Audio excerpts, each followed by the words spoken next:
আপনাকে কি করে ভালো না বাসি ইয়া রাসূলুল্লাহ। যখন আপনি আমাকে ভালোবেসেছেন সেই 1400 বছর আগে, যখন আপনি আমাকে মিস করতেন, আশা করতেন যেন আমার সাথে দেখা করতে পারেন, অথচ তখনও আমি জন্মই হইনি। সেদিন সাহাবীরা আপনার চোখে পানি দেখে বলল, ইয়া রাসূলুল্লাহ, আপনি কাঁদছেন কেন?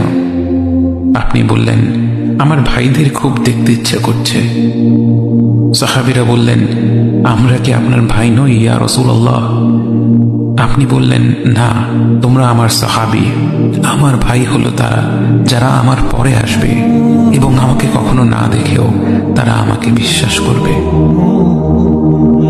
মৃত্যু শয্যায় শুয়ে আপনার অন্তরে এই চিন্তা ছিল যে আমাদের পরিণতি কি হবে।